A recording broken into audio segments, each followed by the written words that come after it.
Good evening, Council. Things have been changing pretty quickly for the Avon Road Bridge, and it's the result of a recent engineering inspection regarding the structural stability. Unfortunately, the bridge continues to deteriorate, and you may have noticed last Friday, Thursday, I believe, the Road Commission went and posted more stringent weight restrictions on the bridge. Now you'll see signs that have flags on them, and they are basically reducing the weight restriction to 14 tons gross weight. Previously, there were 3 different levels of weight associated with that bridge. They were all above 14 tons. But through subsequent review of it, they've found that the bridge is in need of further limitations. That's the bad news. The good news is that the Road Commission is moving forward on this project and doing what's within their means to try and address this problem, given the limitations on our funding source and knowing that we've been approved for local bridge program funding for reconstructing that bridge in 2013. I'd like to show you a couple drawings here and then go over a few points quickly that I put together as an update to you. This is Livernois Road, here's Avon Road, here's the Avon Road Bridge. You can see the Clinton River going through here in blue. What's out there right now is a center turn lane and then a through lane in each direction east of the intersection. And you can see some of the barrels, these little dots here represent the barrels that are existing out there that have been in place since September of 2009, the Road Commission's effort to remove traffic from that right turn lane. In addition to reducing the posting limits on the bridge, now the Road Commission is forced to take 3 lanes and make it into 2 lanes east of the intersection. They're going to basically eliminate the center turn lane and provide 2 12-foot lanes. And for westbound, you can see that maybe not real easy to see, but there's a pavement symbol that will be applied, and it's a through lane and a left turn lane here that will be here. So left turns will be accommodated to some extent, but unfortunately the dedicated center turn lane that we have there is going to be removed. And this is as soon as weather's permitting. I know late last week I saw county workers out there. They were measuring, they were getting ready to paint, but as soon as the weather is dry enough and appropriate enough for them to put down pavement markings, they're going to move forward and they're going to stripe this portion of Avon Road east of Livernois down to 2 lanes. Now, they're still looking to have the existing configuration on Avon west of Livernois stay the same, but because this is going to be an offset intersection and a little different, what they're going to do is they're going to change the signal phasing that works for this intersection. And basically, they're going to have Avon Road operate one direction at a time. When eastbound is able to go through the intersection, westbound is going to be stopped with a traffic signal. There won't be any movements either through or turning other than maybe a right turn from that through lane if the first car is intending to go that way. And then when westbound Avon gets stopped with the red signal, then, or when eastbound gets stopped by the red signal, then westbound will be able to make a movement, either a left turn onto southbound Livernois or a through movement to continue west on Avon. That's the plan that's going to happen very soon. That is not going to help congestion for this intersection. It's going to make it worse. It's going to make it more difficult for all the driveways, I would say, in the near vicinity of this area, certainly during our PM peak period. But I must point out that the Road Commission's primary goal is public safety, and this bridge they've deemed is failing. It's failing at an advanced deterioration rate, and they need to take these steps in order to prevent something more drastic from happening on this bridge. So that's going to be the proposal in the near future for changing the lane striping. One of the other things I thought I would go through with you is just a quick timeline. Right now, like I said, we've been approved for, or the road commission has been approved. Let me make this clear. This is not a city road. Livernois is owned and maintained by the road commission, and Avon Road is owned and maintained by the road commission. But the road commission has applied and was granted reconstruction monies to pay for a reconstructed Avon Road bridge, and currently that program is in 2013 for the funding. Now, one of the things that the road commission has found out and they're looking into is, because of some of the projects that have come in lower bid than what was anticipated for the funding levels, they think that 2 projects might be able to move up forward. And one of those projects is the Avon Road Bridge. Another project is one in Lincoln Park and Wyandotte. But they think that it's very likely that they'll be able to move forward at least 1 year for reconstructing that bridge.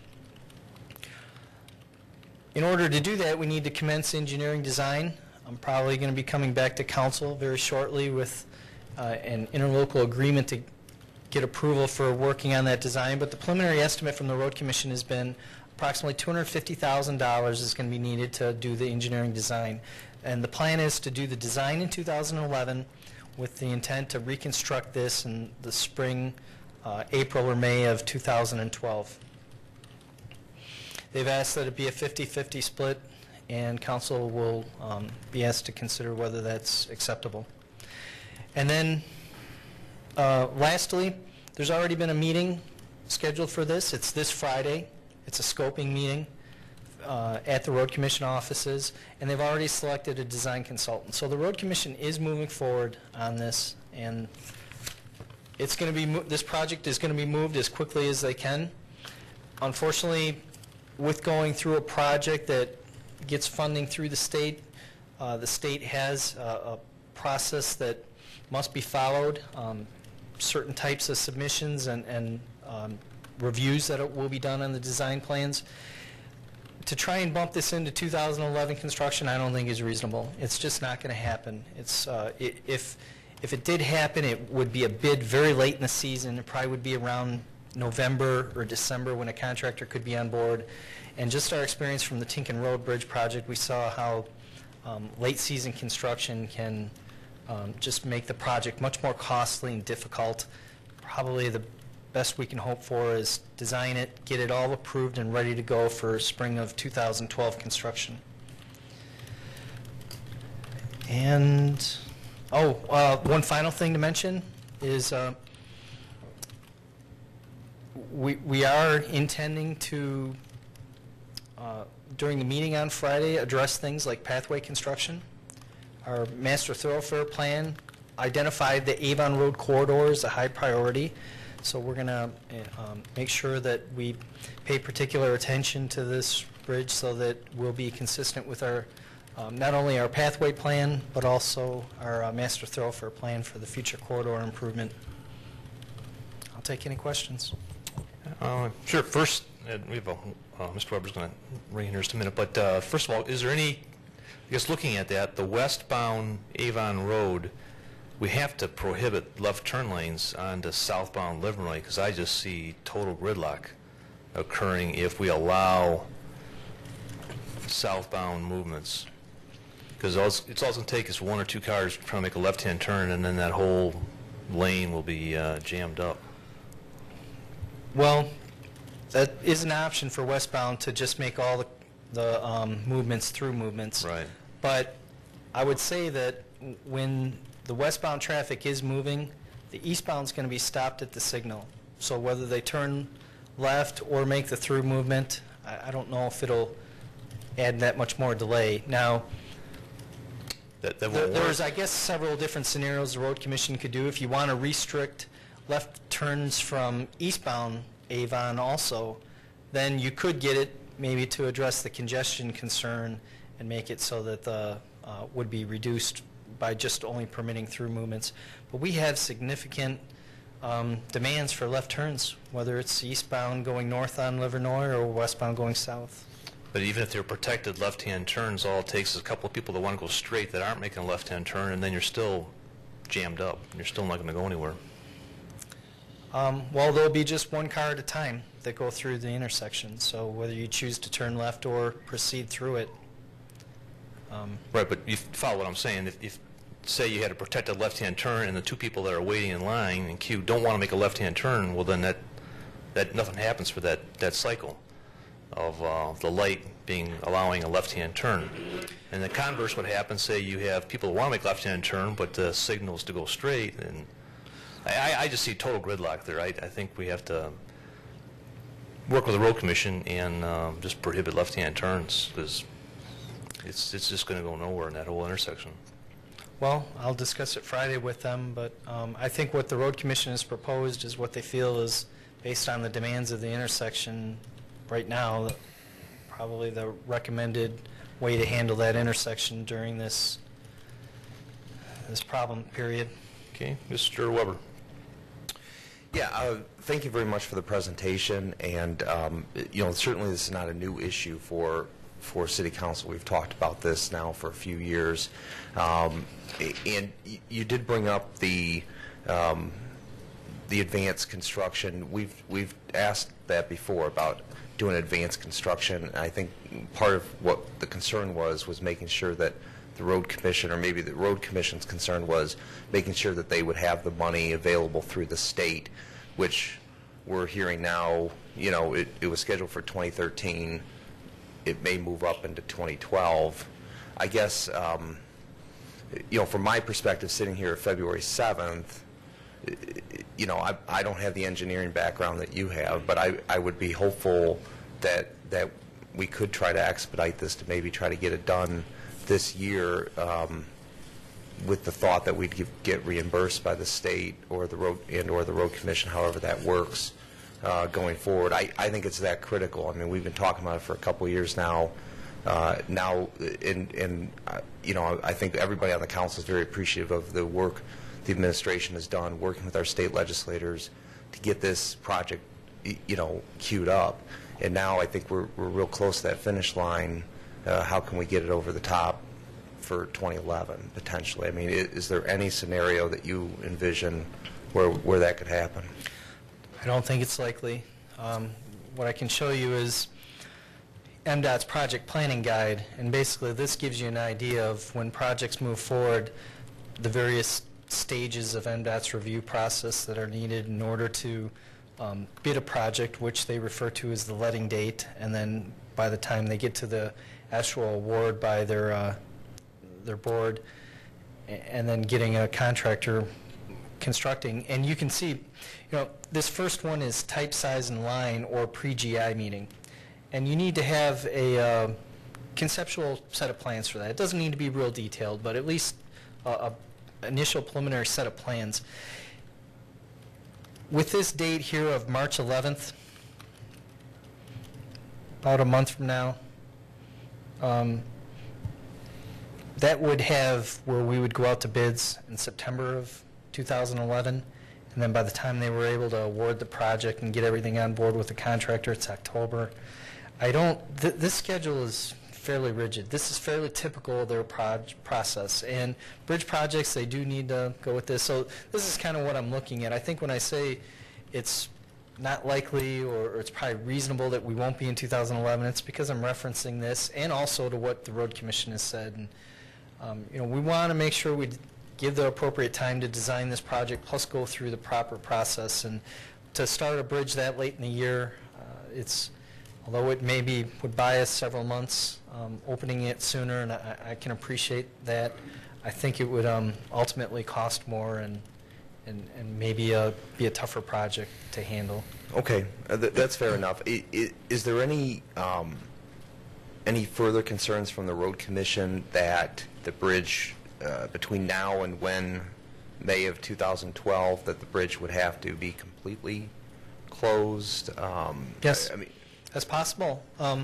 The other bridge that I mentioned, that Lincoln Park and Wyandotte, the Harrison Street Bridge, they actually ended up closing the bridge. City Council voted to close it because of just the deteriorated state it got into. So I think the Road Commission will continue to look at this bridge on routine inspections, and if it just continues to get worse, unfortunately, closing is an option. They'll look out for the health and safety of the motorists first. Is that it? Okay, thank you. Mr. Rosen. Thank you. This may catch you a little flat-footed, but on television, as I was walking out the door on Channel 4 at about 20 after 6 or thereabouts, they did a report on the bridge and mentioned that the Livernois Bridge is also deteriorating, and they may have to close that as well. Have you heard any of that? The Livernois Bridge was submitted last year. The last year with the local bridge program, the county was able to pick 5 bridges and submit them for consideration. The Avon Road Bridge was the poorest condition of those. It did get selected for 2013 funding. Livernois was also one of the 5, but it did not make the cut. I believe after this last round, it now is the #1 priority for the Road Commission to resubmit for the next year. If there's something good to say with Livernois, it's that the existing load postings are better than what the Avon Road one was, even prior to this 14-ton posting.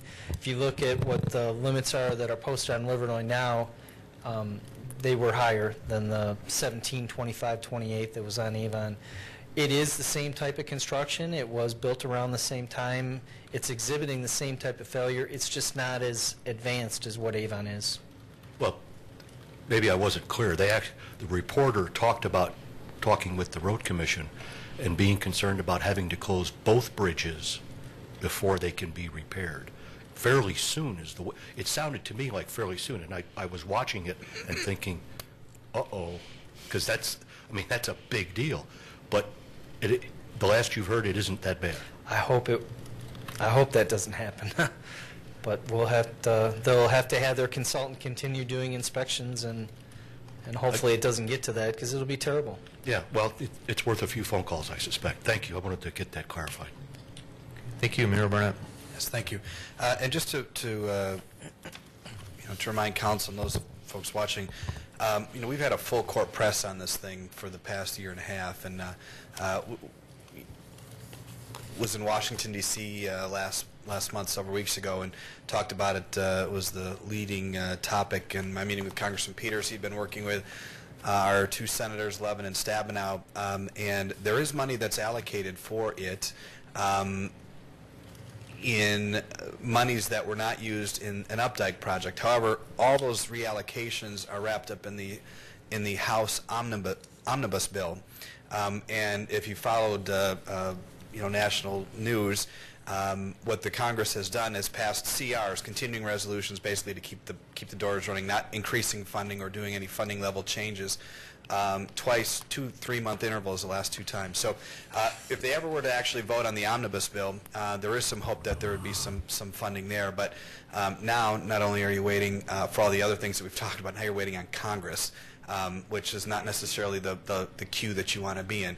Grateful that our representatives are doing what they can. They understand our problem. But your guess is as good as mine on the national scene as to whether or not the Congress will move the omnibus bill, which of course has projects from thousands of projects attached to it, and so begins the debate. The other thing to mention locally here is that, as you know, funny or not, it was in now Governor Snyder's stump speeches about the problems with the Avon Road Bridge. So again, we've been effective in making sure our leaders know that this, the Road Commission is woefully, ineptly funded, at least in terms of this particular bridge. And every time we get a chance, I know Paul and I and others, anytime we get a chance to get in front of our local legislators, both at the federal and the state level, we are screaming for help on this. And we're also looking at a couple other options that Paul and I batted around today to try to see how else we can help. It's challenging when it's not your problem. They collect our residents' tax dollars, our tax dollars to fix that bridge, and unfortunately they're not available. So we'll keep working and keep the council updated if anything is to break loose from either the federal standpoint or from the state standpoint. But we have not been idle on those. We've been pretty aggressive in both fronts. Thanks. Mr. Yalamanchi. Thank you, President. I appreciate the hard work that's going into this. I really commend all of you. I want to follow up on Mr. Weber's question. There's the potential of closing, as you said, there's that possibility. If that does happen, have you thought about Plan B in terms of obviously many businesses will get affected, the commute through that road. Did the road commission prepare a plan informing the businesses, residents in the area? Has anything of that in place? If they have one, I haven't seen it, and they haven't shared it. I can ask that Friday during the meeting. I think we should be prepared for it if you think there is a potential possibility that the bridge will be closed. Absolutely, but I'm hoping it won't. I mean, it so far it's gotten down to the 14 tons, but the consultant didn't really make any type of projection on how the deterioration rate is, whether that's likely to get worse or not. So I think it would be speculation if we reach that point right now. Is it 14 tons just on the bridge at any point of time? Because there's moving vehicles. How does it work, and what does it equate to? It's per vehicle. It's gross weight. Not just a vehicle. I mean, it would be a loaded vehicle. One beyond 14 tons would not be permitted and could be ticketed. Oh, now, so each vehicle. Having said that, we are checking with the road commission on emergency vehicles. Could a fire truck go over there in an emergency? And the road commission is going to have their consultant look at it, but tomorrow we need to get them information as far as the configuration and the number of axles and the distribution of each emergency vehicle that we have that might be over that. As far as our DPS vehicles, we're not going to have vehicles that are over 14 tons go over that bridge. I mean, it's serious. We need to respect it. Right. But in an emergency situation, if we had to, we want to at least know, is there a possible way where the emergency vehicle could be right in the center of the two lanes and go over that bridge if that's possible? Well, first of all, thanks to you and to the mayor, and if you can keep us posted, we'd appreciate it. Thank you. Yes. Okay, thank you, Mr. Byrne. Well, thank you, President Hooper, and thank you for being here tonight, Mr. Davis, for the update. Could you just give us a little bit more information about, advanced construction and, what are the obstacles to that? And where I'm going with this is, why can't we lend the money to the county or the state? Why can't we do the building and get reimbursed later if that's possible? I mean, this is almost an emergency situation here that requires immediate aid, and I don't know the intricacies of the funding. Can you shed some light on that? Sure. Yeah, the program that's being used on this is the local bridge program, and what that does is it covers construction costs, basically the contractor payments to rebuild the bridge. Those costs are reimbursed at 95% through the program. The remaining 5% would be the road commission's responsibility. Now, that's just for paying the contractor. The other costs, like designing the bridge, are not paid through that funding source, and because of the road commission's, constraints on their budget, they've made a request that Rochester Hills share 50% of the engineering cost, estimated at $250,000. Now, we have, I'm sure the mayor can attest to this also, we have approached the road commission about, is it possible that we could advance construct? Could we fund the money and get this project going sooner? And from what we've been told from the road commission end is that's just not possible through this process, and that the advanced construct through this program is not something that's done. Okay. There's no waivers, there's no exceptions, there's always... We're pushing it. I know you are, I think Mayor. Friday's meeting, Councilman Brennan, hopefully will lead to more answers. But and maybe at the 28th meeting, if we have some substantial information, or before then, in an email from Paul or myself, we'll keep the council updated. But trust me, I know the day that thing changes is going to be chaotic. And I mean, I would recommend to this board to loosen whatever funding we have wherever, with the promise that we'd be paid back, because it's not fair to our residents, who expect their tax dollars to go to their roads. that we would do whatever possible. So Paul and I and our, the team have been working extremely hard, and hopefully Friday we'll get some more results. Minor good news that we can at least sort of hopefully not say 2013 and then duck as the shoe flies. 2012 is slightly better, but I mean the first question I asked was a question Councilman Weber asked. Can we get this thing forward? I mean, I'll help. I mean, I don't know how to design a bridge, but man, I'll, whatever we need to do, we're going to try to do as quickly as possible. And I think the council, we clearly hear you that this is a huge priority for our community. I'm just glad we clarified that for everybody here and our residents. Yeah, and if I can just add one more thing. There are programs where you can advance construct. Like when we go to the Oakland County Federal Aid Committee and use the funding source that was similar to what was used on the Hamlin Road, there is an advanced construction option on that, and the City of Troy's exercised that on a number of projects. Other communities have too. That is, something that's permitted and sometimes used for those type of projects. Unfortunately, this is a different category of funding, and it doesn't look like there's an advanced construction provision that's used as part of it. Thank you. Okay, thank you, Mr. Plump.